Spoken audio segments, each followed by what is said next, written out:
In the heart of Lagos, a city that never sleeps, lived a young couple, David and Sarah. David was a brilliant coder, a digital artist painting with lines of code, and Sarah, a talented fashion designer, weaving dreams into fabric. They had a life planned out, a cozy apartment with a view of the city lights, and a future as bright as the morning sun over the third mainland bridge. But life, as it often does, had other plans. One sweltering afternoon, an email arrived that shattered their world. The tech firm David worked for was downsizing, and his position was gone. It felt like the ground had crumbled beneath them.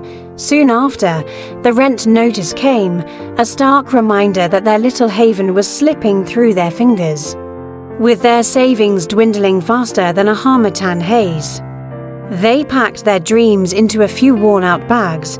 The city that once promised them everything now felt like a stranger. They found themselves adrift, moving from one friend's couch to another, the weight of their uncertain future pressing down on them. Sarah was pregnant, their first child on the way, a little spark of hope in a growing darkness. The due date was approaching, a ticking clock that echoed their own desperation.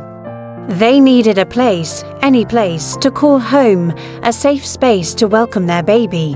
One rainy evening, with nowhere else to go, they found themselves knocking on the door of an old, half-finished building on the outskirts of the city.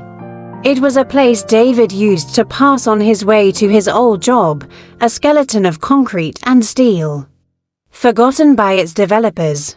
The security guard, a kind-faced elderly man named Boba Aid, saw the desperation in their eyes and the gentle swell of Sarah's belly. He couldn't offer them a room, a proper bed, or even a solid roof over their heads, but he gestured towards a small, sheltered corner on the ground floor. It was a makeshift storage area, dusty and filled with discarded tools and sacks of cement. It wasn't a home, but it was shelter. It was enough. That night, under the dim glow of a single battery-powered lamp, Sarah's labor began. The city's symphony of car horns and distant music faded into the background. There was no sterile hospital room, no team of nurses, just David holding her hand, his whispers a prayer of comfort, and Boba Aid, standing watch like a silent guardian. In that unfinished building, surrounded by the ghosts of what could have been, a new life began. They named their baby boy Emmanuel. He wasn't laid in a fancy crib or wrapped in designer blankets. His first bed was a clean sack filled with soft fabric scraps from Sarah's collection, placed carefully inside a large, empty toolbox, their own modern-day manger. The only lullaby was the gentle pitter-patter of rain against the concrete, and the only witnesses were the silent shadows and a kind old man who showed them grace as Sarah held Emmanuel close, his tiny fingers wrapped around hers. A profound peace settled over them in the midst of their loss, their struggle, their displacement. They had found the greatest treasure. They had no fancy apartment, no stable income, no clear path forward, but in that humble, unfinished space, they had everything that truly mattered. They had love, they had hope, they had each other, and they had their beautiful baby boy, a tiny king born not in a palace, but in a place of humble beginnings. The next morning, the sun broke through the clouds, casting a golden light through the gaps in the concrete walls, illuminating the dust motes dancing in the air like tiny stars. It was a new day. David looked at Sarah, her face tired but radiant, and at the sleeping infant in her arms. He knew the road ahead would be long and hard, but for the first time in months, he wasn't afraid. Their journey was just beginning, and their story, born in a place of hardship, was destined for greatness. It was a testament that even when there's no room at the inn, even when you feel lost and forgotten, love will always find a way to build a home.